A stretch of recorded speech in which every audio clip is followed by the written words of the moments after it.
Hello friends, social science study room में आपका बहुत बहुत स्वागत है। जो हिस्ट्री के वीडियो हैं अभी मैं डाल चुकी हूँ हिस्ट्री के क्वेश्चन पेपर के। तो अब मैं पॉलिटी के कर रही हूँ, तो पॉलिटी का भी करके फिर मैं ज्योग्राफी और इको के भी डालूंगी। तो आप सभी जरूर अपने क्वेश्चन मिला लें, क्योंकि मुझे पता है एग्जाम के बाद, मैं अभी बता चुकी हूँ एग्जाम के बाद क्या होता है कि हम सबसे पहले घर में आके क्वेश्चन पेपर से आंसर ढूंढते हैं कि आंसर मिला लें फटाफट। तो वीडियो का इंतजार सभी बच्चों को होता है, तो इसलिए हम मतलब फटाफट मैं कोशिश कर रही हूँ कि आपको सारे ही जो सोशल साइंस के वीडियोस हैं सारे ही जल्दी से जल्दी सारे ही आंसर आपको बता दिए जाए। ठीक है, तो चलिए टाइम वेस्ट किए हुए हम पॉलिटी का स्टार्ट करते हैं, क्योंकि आप नहीं चाहते कि टाइम वेस्ट हो, मुझे पता है। ओके, तो हम पॉलिटी स्टार्ट करते हैं। हिस्ट्री का मैं कर चुकी हूँ, हिस्ट्री का मेरे चैनल पे आप देख सकते हैं वीडियो। और अब हम करेंगे पॉलिटी। ओके, तो चलिए देखते हैं फर्स्ट क्वेश्चन क्या है पॉलिटी में। भारत में प्रत्येक नागरिक के मूल कर्तव्य हमारे संविधान में निम्न में से किस संवैधानिक संशोधन द्वारा जोड़े गए थे? क्या है? प्रत्येक नागरिक के मूल कर्तव्य हमारे संविधान में निम्न में से किस संवैधानिक संशोधन के द्वारा जोड़े गए थे? तो क्या है? 42वें संशोधन के द्वारा, 44वें संशोधन के द्वारा, 24वें संशोधन के द्वारा। तो ये क्या है? 42वें संशोधन के द्वारा, यानी कि 42 नंबर के जो संविधान संशोधन है उसके द्वारा जोड़ा गया था नागरिक के मूल अधिकार, मूल कर्तव्य। जो नागरिक के मूल कर्तव्य हमारे संविधान में हैं, उनके लिए किस मूल जो कर्तव्य है वो कब जोड़ा गया था? 42वें। ठीक है, 42वें यानी कि 42 वाला जो संविधान संशोधन था उसके द्वारा जोड़ा गया था। तो ऑप्शन नंबर ए हमारा इसका सही होगा। ओके बेटा, चलिए नेक्स्ट देखते हैं क्या है। समान परिश्रम अधिनियम भारत में निम्न में से किस परिश्रमिक अधिनियम भारत में निम्न में से किस वर्ष अस्तित्व में आया? समान परिश्रमिक का मतलब क्या है कि समान काम समान वेतन। ठीक है, समान काम समान वेतन, यानी कि अगर दो व्यक्ति एक ही काम कर रहे हैं तो उनके लिए अलग अलग सैलरी ना हो, बराबर सैलरी हो। तो ठीक है, तो ये अधिनियम भारत में किस वर्ष आया था? तो कब आया था? 1976 में। याद रखिएगा किस वर्ष आया था? 1976 में। क्लियर है बेटा? क्वेश्चन नंबर 3 देखते हैं। न्याय बुद्ध के रूप में ज्ञात आंदोलन का हरियाणा में निम्न में से किस नेता द्वारा नेतृत्व किया गया था? न्याय युद्ध के रूप में ज्ञात आंदोलन का हरियाणा में निम्न में से किस नेता द्वारा नेतृत्व किया गया था? तो ये किसके द्वारा किया गया था? देवी लाल द्वारा, देवी लाल द्वारा किया गया था हरियाणा में। न्याय युद्ध के रूप में ज्ञात आंदोलन, मतलब न्याय युद्ध आंदोलन है वो किसके द्वारा हरियाणा में किया गया था? देवीलाल के द्वारा। ठीक है, क्वेश्चन नंबर 4 देखते हैं हम। निम्न में से स्वतंत्र भारत में कौन से राज्य भाषाई आधार पर निर्मित किए गए थे? क्या है? आपको ये तो आपको बिल्कुल याद रखना है कि बेटा भारत में जितने भी राज्य बने हैं स्वतंत्रता के बाद वो सभी भाषा के आधार पर बने हैं। जाति के आधार पर, क्षेत्र के आधार पर कोई राज्यों का विभाजन नहीं हुआ था स्वतंत्रता के बाद। ठीक है, तो स्वतंत्रता के बाद जितने भी राज्य बने हैं सभी भाषाई आधार पर बने हैं। ठीक है, भाषा के आधार पर बने हैं। तो क्या स्वतंत्र भारत में कौन से राज्य भाषाई आधार पर निर्मित किए गए थे? महाराष्ट्र एवं गुजरात, बिल्कुल सही है। तमिलनाडु एवं कर्नाटक, ये भी सही है। आंध्र प्रदेश और हरियाणा, ये भी सही है। तो हमारे तीनों ही सही होंगे। उपयुक्त में क्या है? उपयुक्त में एक से अधिक, तो डी ऑप्शन हमारा सही होगा।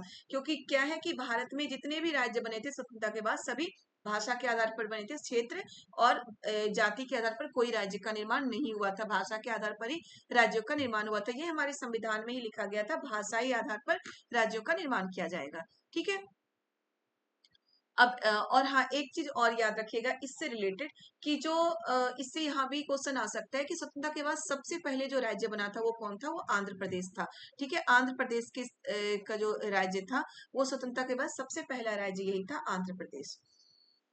फिर देखिए क्या है, सूचना का अधिकार भारत में। सूचना का अधिकार क्या है? कि राइट ऑफ इंफॉर्मेशन, यही है ना सूचना का अधिकार। सूचना का अधिकार क्या है कि हम किसी भी जो सरकारी संस्थान या कहीं से भी हम ये सूचना ले सकते हैं कि वहां पे किस तरीके से काम चल रहा है।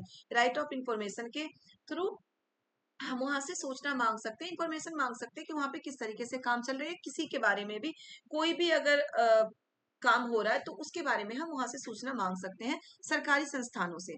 ठीक है, तो इसी को कहते हैं सूचना का अधिकार। सूचना का अधिकार भारत में है। कानूनी अधिकार, कानूनी अधिकार तो हो ही नहीं सकता। ओके, तो इसे काट दिया जाए। मूल अधिकार, सामाजिक अधिकार, तो क्या होगा? मूल अधिकार है। सूचना का अधिकार क्या है भारत में? मूल अधिकार है, याद रखिएगा। सूचना का अधिकार हमारा मूल अधिकार है। मौलिक अधिकार मान सकते हैं, मूल अधिकार मान सकते हैं कि हमें यह अधिकार है कि हम सूचना मांग सकते हैं कि किस तरीके से काम चल रहा है, अगर वो काम सार्वजनिक हो। ठीक है, सार्वजनिक काम हो, यानी कि बहुत सारे व्यक्तियों को प्रभावित कर रहा हो अगर कोई काम, तो वो हमारा मूल अधिकार ही माना जाएगा, और वही है सूचना का अधिकार। तो ये क्या होगा, मूल अधिकार। क्लियर है। अब है ब्रिटिश में से निम्न में से ब्रिटिश भारत में वनोन्मूलन का प्रमुख कारण कौन सा था। निम्न में से क्या है, ब्रिटिश भारत में वनोन्मूलन का प्रमुख कारण कौन सा था। वनोन्मूलन यानी कि वन की जो कटाई हो रही थी उसका प्रमुख कारण कौन सा था। रेल मार्ग एवं इसके संजाल के प्रसार हेतु स्लीपरों की बढ़ती हुई आवश्यकता को पूरा करना। बिल्कुल सही है कि स्लीपरों को बढ़ती हुई आवश्यकताओं को पूरा करने के लिए जंगलों की कटाई हो रही थी। 9वीं की क्लास में आप पढ़ चुके होंगे।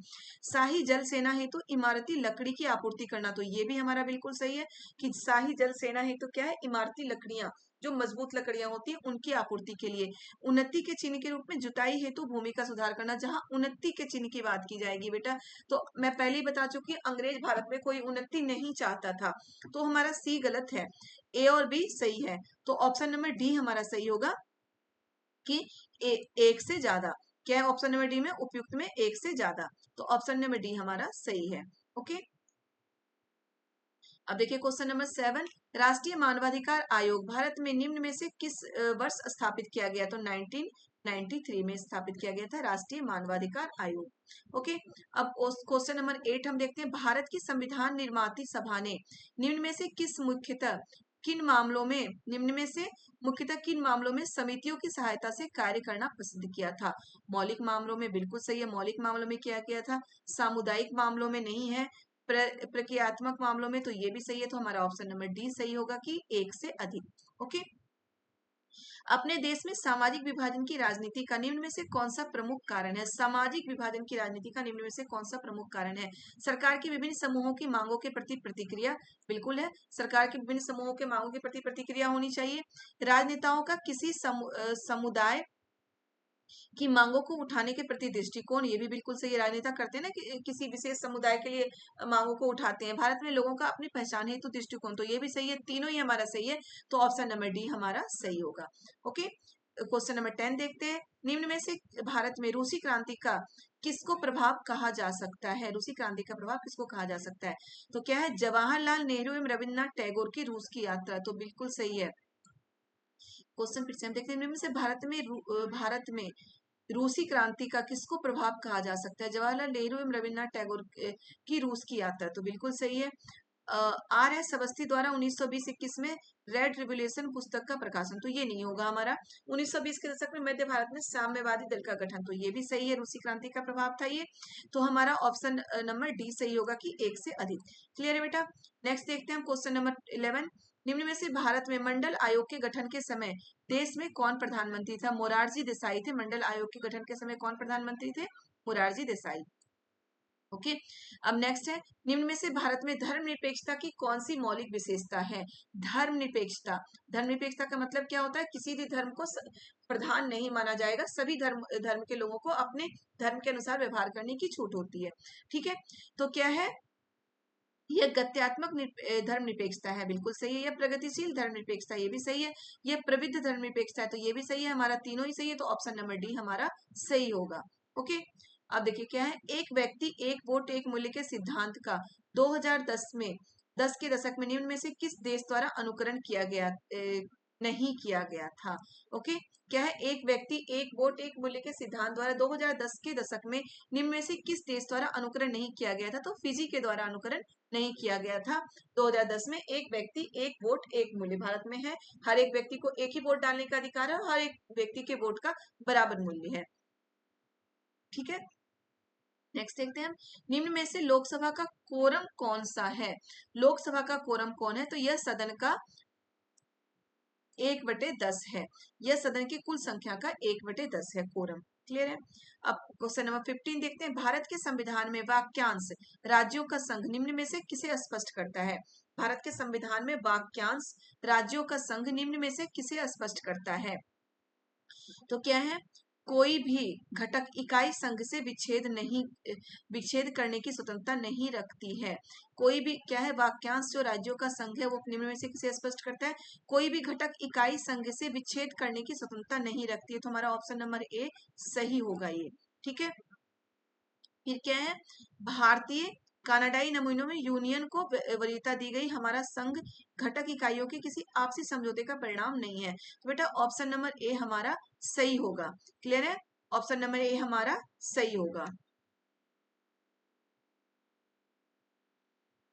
और फिर क्या है, भारत में कनाडाई नमूनों की यूनियन की वरीयता दी गई, तो ये भी हमारा सही है। संघ एवं घटक, तो ये भी हमारा सही है, तीनों ही सही है। तो ऑप्शन नंबर डी हमारा सही होना चाहिए, क्योंकि ए तो सही है, बी और सी भी हमारा सही है, तो ऑप्शन नंबर डी हमारा सही होगा।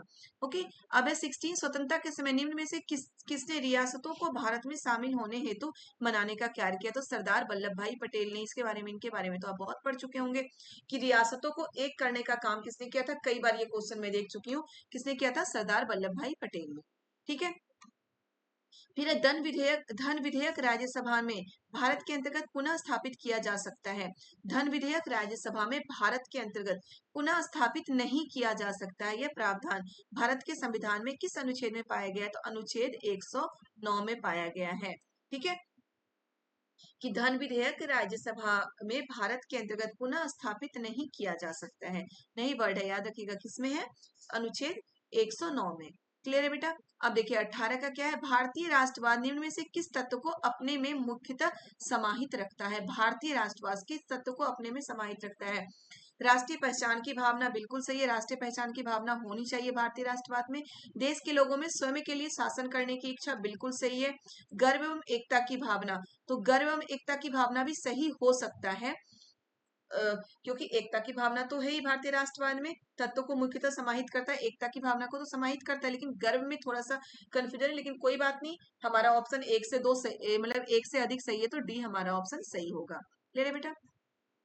19 का क्या है? भारत में सामान्य निर्वाचन में एक प्रत्याशी हेतु शैक्षणिक योग्यताओं के अभाव के संदर्भ में निम्न में से कौन सा कथन सही है? क्या है? एक प्रत्याशी हेतु शैक्षणिक योग्यताओं के अभाव के संबंध में निम्न में से कौन सा कथन सही है? क्या है? विधायिका के सदस्य हेतु उपयुक्त योग्यताएं लोगों की समस्याओं एवं हितों को समझना है, जिसे प्रत्येक 5 वर्ष के बाद मतदाताओं द्वारा परीक्षित किया जाता है, बिल्कुल सही है ये। फिर दूसरा क्या है? विधायिका के सदस्य तो शैक्षणिक योग्यताओं का निर्धारण मतदाताओं के बहुमत को चुनाव लड़ने के अधिकार से वंचित करना, ये भी सही है। फिर शैक्षणिक योग्यताओं में सभी प्रकार की सेवाओं के लिए उपयुक्त नहीं है, शैक्षणिक योग्यता ये सभी प्रकार की सेवाओं के लिए उपयुक्त नहीं है, तो हमारा ऑप्शन नंबर डी सही होगा, इसमें याद रखिएगा। ओके, फिर देखिए क्वेश्चन नंबर 20 क्या है? निम्न में से कौन सी व्यवस्था प्रत्येक व्यक्ति को अपना स्वयं का उत्पीड़क होने का अधिकार प्रदान करता है? तो कौन सी व्यवस्था है? अभिजात तंत्र। ठीक है, स्वयं का उत्पीड़क होने का तो क्या है? अभिजात तंत्र। ओके, क्लियर है बेटा? अभिजात तंत्र है जो व्यवस्था है जो क्या होता है कि स्वयं का उत्पीड़क होने का अधिकार प्रदान करती है। ओके, नेक्स्ट है हमारा राज्यों में निर्वाचनों की आवश्यकता के संदर्भ में निम्न में से कौन सा कथन सही है? राज्यों में निर्वाचनों के संदर्भ में निम्न में से कौन सा कथन सही है? निर्वाचन राज्य में बहुत से आर्थिक सुधारों के नेतृत्व कर सकते हैं, बिल्कुल सही है। दूसरा है निर्वाचन शासक दल के विरुद्ध मतदान करने का असंतुष्ट लोगों को अवसर प्रदान करता है, ये भी सही है। फिर है निर्वाचन शासन की नीतियों में परिवर्तनों को नेतृत्व प्रदान करता है, ये भी सही है, तो हमारा ऑप्शन नंबर डी इसका सही होगा। ओके, नेक्स्ट है भारत के संविधान निर्माती सभा की सलाहकार समिति निम्न में से किन कार्यों के लिए स्थापित की गई थी? क्या संविधान निर्माती सभा के सलाहकार समिति निम्न में से किन कार्यों के लिए स्थापित की गई थी? मूल मामलों के लिए, बिल्कुल सही। भाषाई मामलों के लिए नहीं था। प्रक्रियात्मक मामलों के लिए सही, तो ए और सी सही है, तो ऑप्शन नंबर डी हमारा सही होगा। ओके, 23 है निम्न में से भारत में लोकतंत्र की सफलता हेतु कौन सा प्रमुख कारक है?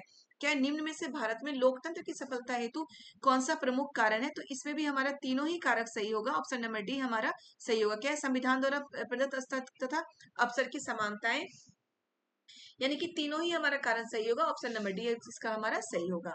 फिर है क्वेश्चन नंबर 24, निम्न में से भारत में सर्वोच्च न्यायालय तथा उच्च न्यायालयों के बारे में कौन सा कथन सही है?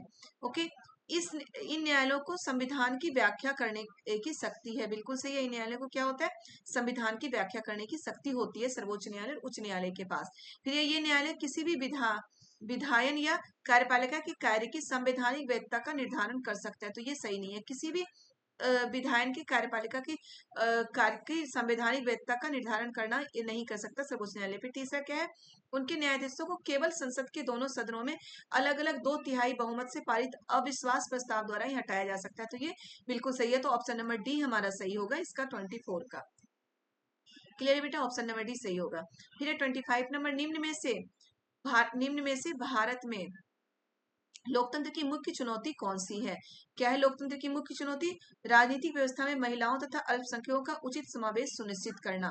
बिल्कुल ये चुनौती है, क्योंकि महिलाओं और अल्पसंख्यकों की उचित मतलब कि समावेश को सुनिश्चित करना, उचित समावेश होना चाहिए। तो ये भी लोकतंत्र के समक्ष चुनौती है। फिर है देश में लोगों की सहभागिता एवं नियंत्रण में सहायक के स्थानों को सशक्त करना, तो ये भी हमारा सही है। फिर स्थानीय शासनों के लिए और अधिक शक्ति को सुनिश्चित करना, तो ये भी सही है। तो ऑप्शन नंबर डी हमारा सही होगा इसमें। ठीक है, कि एक से अधिक। 26 देखिए क्या है, भारत के संविधान में प्रस्तावना को निम्न में से किसके द्वारा राजनीतिक कुंडली बताया गया है? तो क्या है इसका? के.एम. मुंशी के द्वारा बताया गया है प्रस्तावना को राजनीतिक कुंडली। क्लियर है बेटा। नेक्स्ट देखते हैं, राज्यसभा में सीटों के आवंटन हेतु प्रावधान भारत के संविधान की किस अनुसूची में सन्निहित है? तो चतुर्थ अनुसूची जो है उसमें ये अनुसूची में सन्निहित है। फिर है, राजा राम मोहन राय निम्न में से किस क्रांति की विरासतों के मुख्यतः बहुत प्रभावित थे और उन्होंने राष्ट्र राज्य के निर्माण हेतु कार्य करना शुरू किया? तो किससे प्रभावित थे वो? फ्रांसीसी क्रांति के विरासतों से प्रभावित थे, यानी कि फ्रांसीसी क्रांति में जो जो हुआ था उससे प्रभावित थे राजा राम मोहन राय, जिन्होंने सती प्रथा का अंत करवाया था। ठीक है। फिर है नेक्स्ट, भारत के राजनीतिक दलों की सूची 1 और 2 में उनके स्थापना वर्ष की सूची से सुमेलित कीजिए तथा सूचियों के नीचे दिए गए कूट से सही उत्तर चुनिए। तो इसमें हमारा ऑप्शन नंबर सी सही है। ऑप्शन नंबर सी में क्या है? देखिए क्या है, बहुजन ये अखिल भारतीय तृणमूल कांग्रेस, इसकी स्थापना कब हुई थी? 1998 में। बहुजन समाज पार्टी, इसकी स्थापना कब हुई थी? 1984 में। भारतीय जनता पार्टी, इसकी स्थापना कब हुई थी? 1980 में। या देखिए भारतीय जनता पार्टी की स्थापना कब हुई थी? 1980 में। भारत का मार्क्सवादी साम्यवादी पार्टी, इसकी स्थापना कब हुई थी? 1964 में। कांग्रेस पार्टी की स्थापना कब हुई थी? इसमें कांग्रेस पार्टी नहीं है, लेकिन कांग्रेस पार्टी की स्थापना कब हुई थी आपको पता होना चाहिए। कांग्रेस पार्टी की स्थापना हुई थी 1885 में। ठीक है, चलिए क्वेश्चन नंबर 30 देखते हैं। Doctor B R. अम्बेडकर निम्न में से किस तिथि को प्रारूप समिति के अध्यक्ष नियुक्त किए गए थे? तो 14 सितंबर 1949 को, 26 नवंबर 1949 को, 29 अगस्त 1949 को। तो बेटा ये तीनों ही गलत है, क्योंकि 1949 नहीं, 29 अगस्त 1947 को। ठीक है, 29 अगस्त 1947 को जो डॉक्टर भीमराव अम्बेडकर थे वो प्रारूप समिति के अध्यक्ष नियुक्त किए गए थे। तो चूंकि ये तीनों ही गलत है, तो हमारा ऑप्शन नंबर ई सही होगा। क्या है? 1947 सही होना चाहिए, इसमें 49 की जगह पे 47 होना चाहिए था। ओके, चलिए नेक्स्ट देखते हैं 31। निम्न में से 1928 में मोतीलाल नेहरू तथा अन्य द्वारा एवं 1931 में भारतीय राष्ट्रीय कांग्रेस के कराची अधिवेशन द्वारा प्रारूपित भारत के संविधान की कौन सी सामान्य विशेषता थी? तो स्वतंत्रता और समानता का अधिकार ये भी थी, अल्पसंख्यकों के अधिकारों का संरक्षण ये भी था, सार्वभौम वयस्क मताधिकार तो ये नहीं था। ये याद रखिएगा, ये हमारा ए और बी दोनों सही है, तो एक से अधिक डी हमारा ऑप्शन सही होगा। फिर निम्न में से कौन सा कथन भारत में समानता के अधिकार के बारे में सही है? भारत में समानता के अधिकार के बारे में याद रखिएगा, समानता के अधिकार की बात की गई है। यह अधिकार नकारात्मक समानता की परिकल्पना नहीं है। बिल्कुल सही, नकारात्मक समानता की परिकल्पना ये नहीं है। यह अधिकार क्या है? अवैधता को शाश्वत करने के लिए प्रयुक्त नहीं किया जा सकता, तो ये हमारा नहीं होगा। कि समान को समान माना जाना चाहिए, बिल्कुल सही है, ये भी सही है हमारा। तो एक से क्या होगा? एक से अधिक। ओके, डी ऑप्शन सही है। फिर निम्न में से किसने परिभाषित किया था कि लोकतंत्र एक ऐसा शासन होता है जिसमें प्रत्येक का एक भाग होता है? तो किसने किया था? शीले ने। ओके, फिर हमारा ऑप्शन नंबर देखते, फिर हमारा कौन है? 34 है। 34 में क्या है कि निम्न में से किसने भारत के संविधान को वकीलों का स्वर्ग बताया है? क्या है? भारत के संविधान को क्या बताया? वकीलों का स्वर्ग। तो किसने बताया? आइवर जेकिंस ने बताया भारत के संविधान को वकीलों का स्वर्ग। ओके, नेक्स्ट है, भारत में संविधान निर्माती सभा के लिए निर्वाचन हुए थे। भारत में संविधान निर्माती सभा के लिए निर्वाचन कब हुए थे? जुलाई 1946 में। याद रखिएगा, जुलाई 1946 में भारत के संविधान निर्माती सभा के लिए निर्वाचन हुए थे। बेटा संविधान सभा से बहुत सारे क्वेश्चन आ रहे हैं आपके, आपने देखा होगा भी, ध्यान दिया होगा। नेक्स्ट है, निम्न में से जनवरी 1920 तक लोकसभा में अनुसूचित जाति तथा अनुसूचित जनजाति के लिए कितनी सीटें आरक्षित थी? क्या है, निम्न में से जनवरी 1919 तक लोकसभा में अनुसूचित जाति और अनुसूचित जनजाति के लिए कितनी सीटें आरक्षित थी? तो क्या है, 84 सीटें अनुसूचित जातियों और 47 सीटें अनुसूचित जनजातियों के लिए आरक्षित थी 1919 तक।